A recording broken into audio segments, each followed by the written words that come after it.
Presenting the world's greatest mysteries.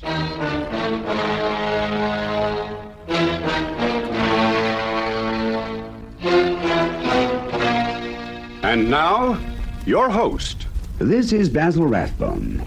The subject of our play today is intrigue. To me, that word conjures up the excitement of a train journey by night, of luxurious hotels and of lovely women. As you will hear, our story concerns neither train journeys by night nor luxurious hotels, but yes, you've guessed. You've guessed it, that there's a woman in the case. And what a woman. Attractive, mysterious, and certainly intriguing. She reminds me of a certain lady I met once. Being something of a connoisseur in detective mystery, I immediately recognized her as an international spy. In my imagination, I could see her selling the world's highest-priced secrets. Yes, I was right in a way. She wasn't actually selling secrets. It was vacuum cleaners. But don't let me mislead you. Today, you're going to meet the real McCoy.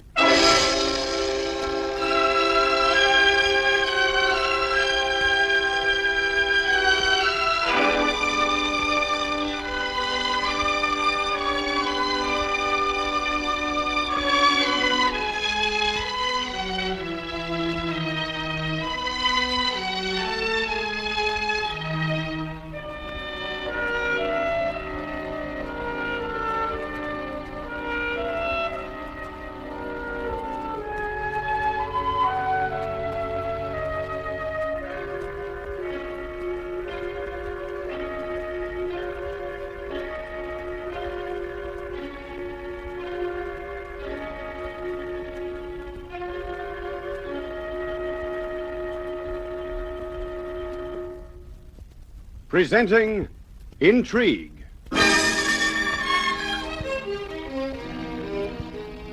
Senor Parsons? That's right. A routine check, senor, by the Department of the Interior. Your passport. Now, what's this routine check stuff? Oh, it happens so often. Just show the officer your passport. Like fun, I will. Here, scram, out. I'm showing no passports today. You want to see my passport? Well, come round to the British Embassy tomorrow. Perhaps I will not need to wait till tomorrow, senor. Perhaps. Now, look out now. Stand back. I'm calling room service.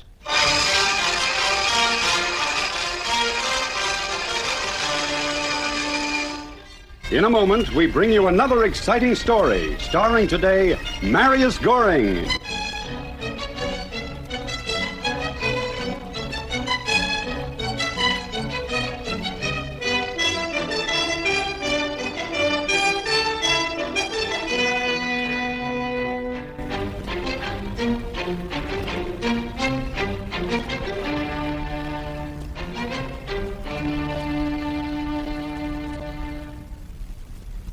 I'm a practical, unimaginative man in a practical and unimaginative business.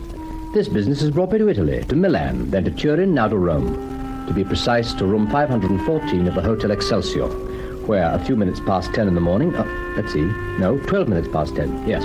Well, at this moment, I'm unpacking my socks and handkerchiefs and putting them in the top drawer of the practical, unimaginative wardrobe. Come in! Entree, adelante, or whatever you say. Mr. Parsons? Mr. Mark Parsons? Yes? Representing Wilcom Iron and Steel Products Incorporated. That's right. Mr. Parsons, how long do you plan to stay in Rome? Oh, less than a week, I hope. Why, are you a reporter? Mr. Parsons, I am Constantia Torletta, representing Torletta Secretarial Service. Your arrival was reported in the Corriere, and I have... Now, look, I don't need any secretarial service, Mr. Torletta. My secretarial service has been of help to many businessmen who find difficulties with the local... Really? Oh, well, thanks, but I'm sorry. You probably have appointments in the Bureau of Heavy Industry, Yes. Perhaps at the Ministry of Defense. I am very well acquainted with a number of the officials of these departments. Yes. Mr. Parsons, I can save you any amount Now, look, of please, time. I'm very sorry, but I am in a hurry. I've got appointments.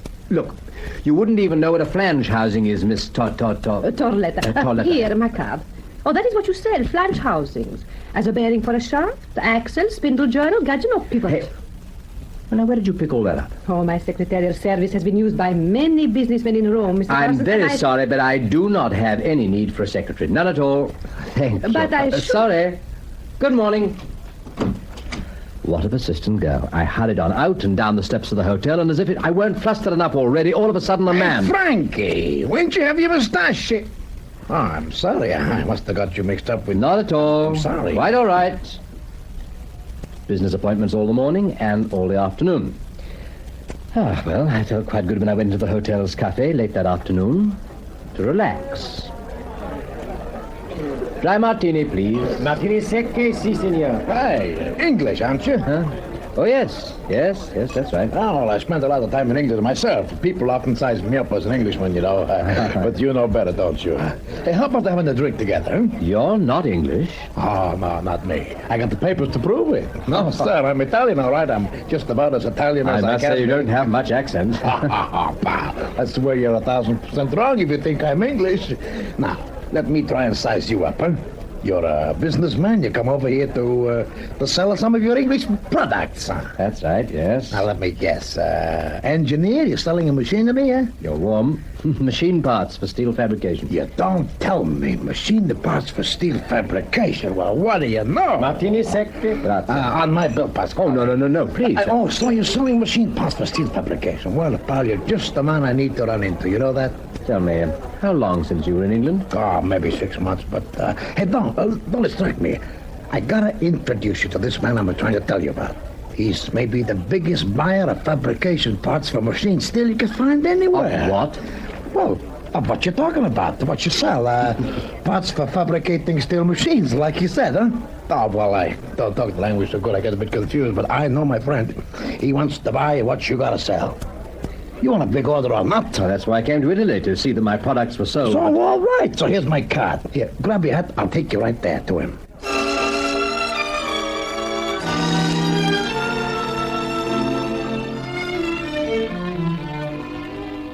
I don't know. For one thing, it had all gone so fast, and I was half sure this man, Enrico Lini, exports and imports, his card said, oh, he doesn't know what he's talking about. Still, I hadn't placed any orders that day, and the way I was feeling, what had I got to lose? Well, what's the matter? You don't think my friend wants to buy what you got? Look, he's the biggest capitalist in the whole of the city, my friend is. What can you lose? Spend 10 minutes with him, huh? What could I lose? Lini paid for my drink and guided me outside into his big Italian car.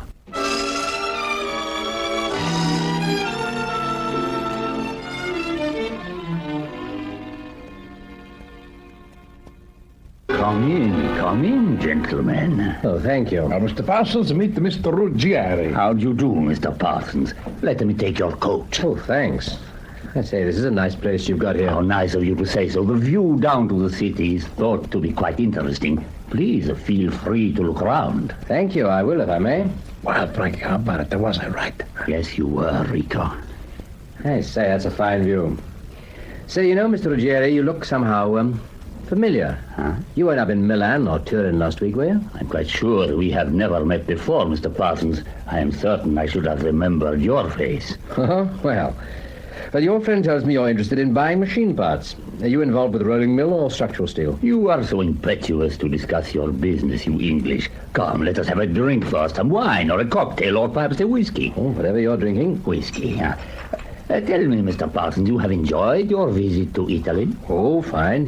Business hasn't been quite as good as I might have hoped, but if, for example, I find that you want to buy as big an order of machine tools as your friend indicated you did... I'm sure we can come to some arrangement, you and I. That's what I told him, Frankie. The reason I asked, Mr. Parsons, you'd be surprised how many possibilities for petty annoyances there can be to the traveler in a strange country. Huh? For example, your taxi driver is involved in a traffic accident. The police arrive.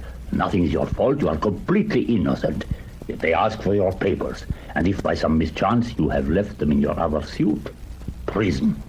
How primitive we are, really. Another lump of ice? Oh, no, thanks. Well, I managed to keep out of trouble pretty well. Never been involved in anything like that. I'm sure you do, Mr. Parsons. I imagine you are a very careful traveler and always carry your passport with you. You got it on you, Mr. Parsons, huh? As a matter of fact, no. Huh? Well, look, it's late. Can't we get down to whatever business we may be able to do, Mr. Ruggieri? We are down to business, Mr. Pete. Quiet, Rico. Mr. Parsons, you are a businessman. A good profit on a business deal should appeal to you. Why, yes. How long do you plan to be in Rome? Well, you're the second person today who's asked me that about a week. Why? Fine. A week. A whole week. Mr. Parsons, a proposition. I will give you 10,000 American dollars. You give me your passport for not even 1 week. for just 6 days. And what is all this? And as I was just going to say, no questions asked. Is it a fair proposition? Well, $10,000 would certainly have made my trip a profitable one. Still, I'd like to know a little bit more about why he wanted it. Then Rico made up my mind for me. While you're thinking it over, Mr. Parsons, just remember, you could end up not looking like your passport picture if your answer's no. Rico. No deal. Got to get back to the hotel. I'll find a taxi. Now, wait a minute. My apologies, Mr. Parsons. Rico doesn't understand that you and I can surely come to terms. No deal. Hey, Frankie, you crazy? What you gonna let it go for?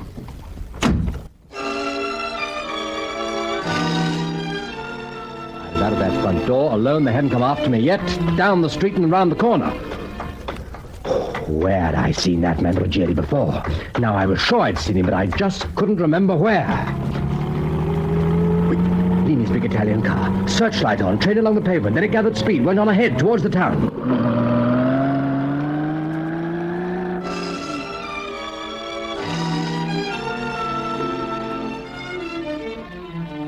It was after 6 when I got back to the hotel. Tired, angry, perplexed, and very scared. And half expecting to find Rico Lini sitting in the armchair of my hotel room with a gun in his hand. Nobody there. Nobody, so far as I could tell, had ever been there. I looked in the bureau drawer where I'd left my passport. Yes, still there. All present. And accounted for. Lini. What did I have to protect myself with? No gun, nothing. A shoe tree. That's it. I picked up a shoe tree, gripped it, moved over to the door so that it should hide me when it opened. Come in, entre adelante. Mr. Parsons? Oh, my God. Oh, you frightened me. Now what? Oh, you look so funny standing there with your passport in one hand and a boot tree in the other. This is a shoe tree. Come in, shut the door. Oh, yes, sir. You have changed your mind. About what? About needing a secretary? Quite often I find that after a long, hard, disappointing day making the rounds of the various government departments, businessmen realize that the Tolletta secretarial service can be more valuable than they had thought. Sit down. Is this for the... Sit down! Oh, yes, sir. Now then, what's your racket? Oh, but sure. And don't give me that secretarial service stuff again. There are too many coincidences going on around here. What are you? Are you after my passport too? And if so, would you mind telling me why? Why a passport? And just who is this fellow anyway? Hey, where are you going? I think you are mad. Well, you haven't been behaving a very sane way. Come in. I mean, what? Oh. Senor Parsons? That's right. A routine check, senor, by the Department of the Interior. Your passport, please. What's all this routine check stuff? Oh, it happens so often. Just show the officer your passport. Ooh, like fun I will. Now, come on, blow. I'm showing no passports today. You want to see my passport? We'll come down to the British Embassy tomorrow. Perhaps I will not need to wait till tomorrow, senor. Perhaps I will... Look out. Stand back. I'm calling room service.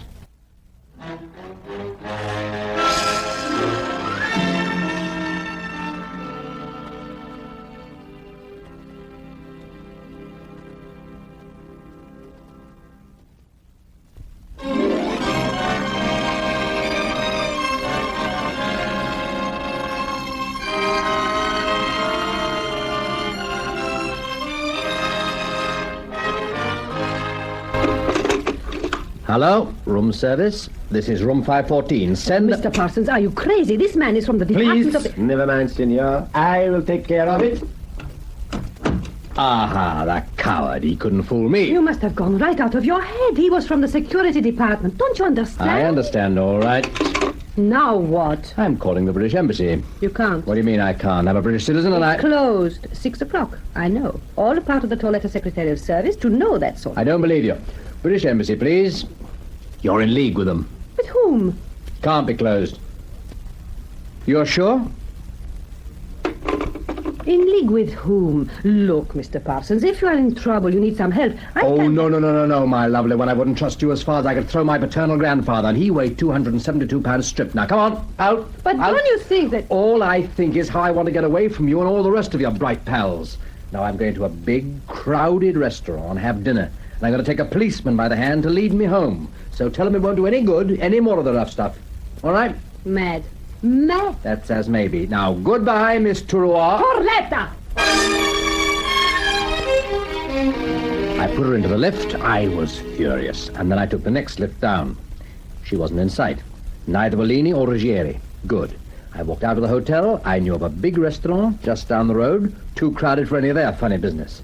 And the next morning, tomorrow morning, I would call the embassy first thing and... Not a fountain pen sticking in your back ribs, Mr. Parsons, so keep walking. Tried to convince you to make a deal, Mr. Parsons, but you are so Now, headstrong. just a minute. You can't... Don't make any fuss, Parsons. Don't be a jerk. Now, into this car. You might as well, Mr. Parsons, and I thought you were... But you can't... Help!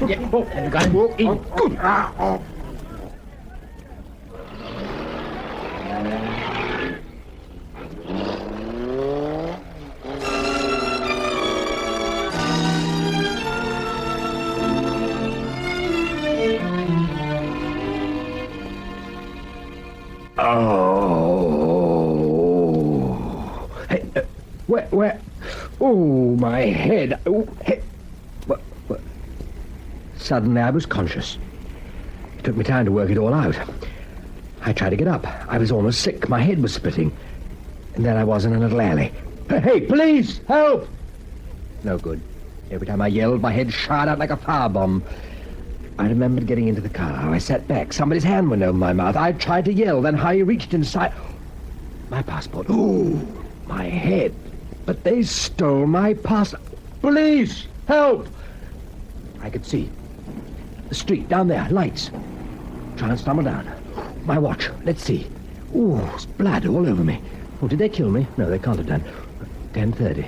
It's 10:30. Hey, police! Help! Help! Help! There I was in the street, a whole crowd pointing at me, blood all over me. I'm British, I tell you. British, comprenez. Get it, British. You're British? Your passport, please. Now, look here, I've got a complaint. I've been robbed. Some man. Their names... Your passport, I'm please. trying to tell you I haven't got it. Don't you understand? That's what they stole when they... No passport. That is very serious, senor. Please to come with me. Now, look here, you silly twerp. I've been robbed. Hit on the head. They try to kill me. I'm trying to tell you about my passport. Yes, no. No passport. That is a misdemeanor. Please to come with me.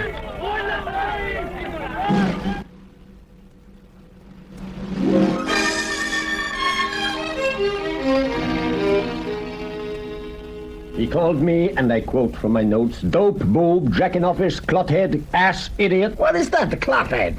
Look at him. He's one. Imbecile, officious, clown, and bureaucrat. The charge is resisting an officer, traveling around abroad without his passport, being contumelious with an officer... All right, that's enough. Lock him up. But listen, Sergeant, please. The British Embassy. In the morning, lock him up. But you don't understand. 2 men have stolen my you. passport. Idiots! Fools! Both of you, clotheads! Both of you!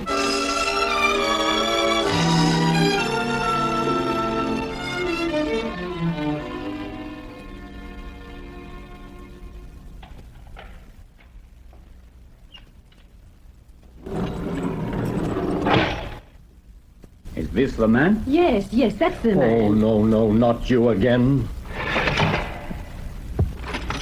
Am I free? Just one of the services of the Torletta Secretarial Service.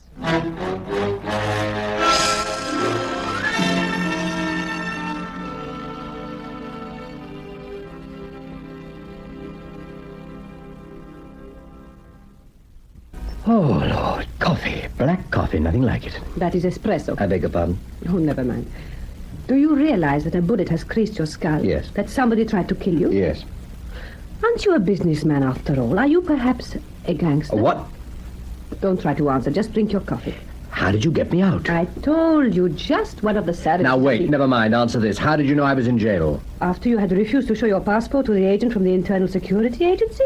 Oh, but jail is automatic for someone All who right, refused- never mind. What time is it?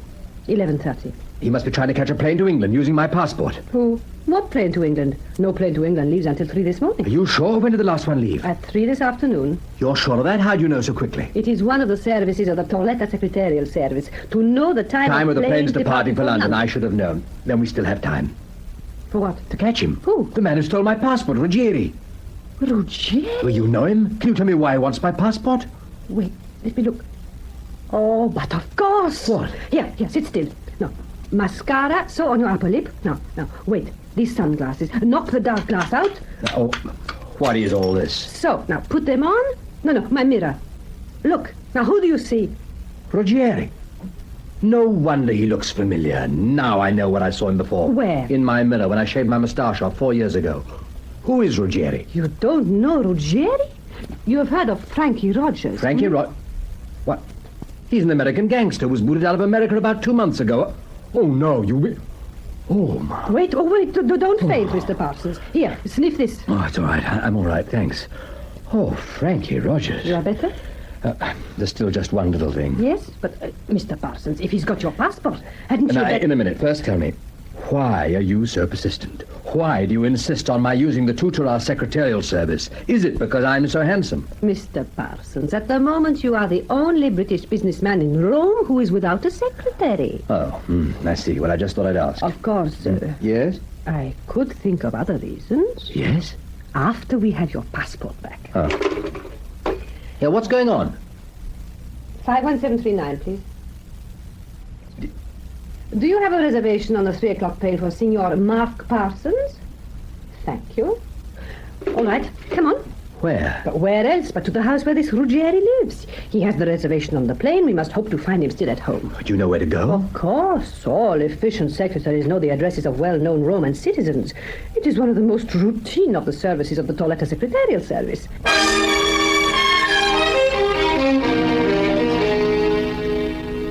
You recognize the villa? You see? His lights are But still on. listen, Frankie Rogers. I mean, well, he may have a dozen gunmen in there. May have. He probably has. But think how surprised he will be to see you, whom he thinks he has killed. But go on, ring the bell. You think it's safe? Go on. Oh, what are you doing? I'm right behind you. Oh, well, all right. Yes? Oh, don't move. All right, hands on your head, both of you. In, quick. Mr. Parsons, you were killed a few hours ago, and now I must do the job all over again. How regrettable. Both of you, in. Sit.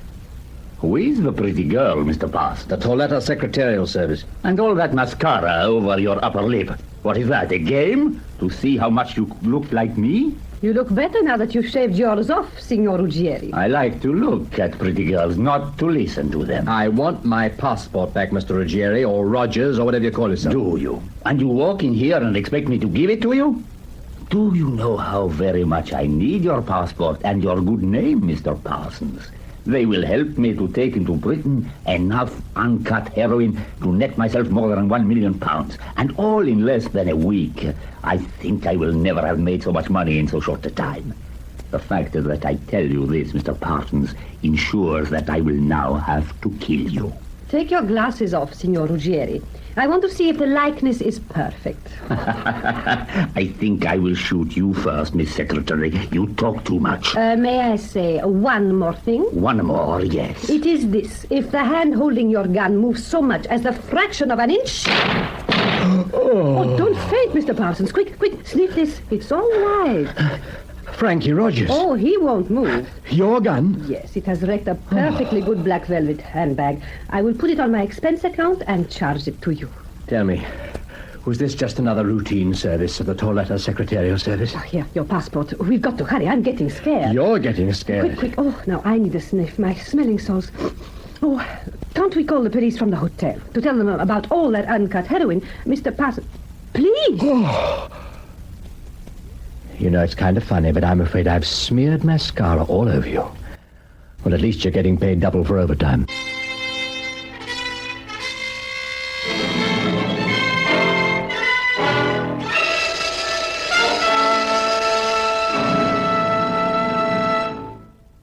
You have been listening to another exciting story starring today Marius Goring.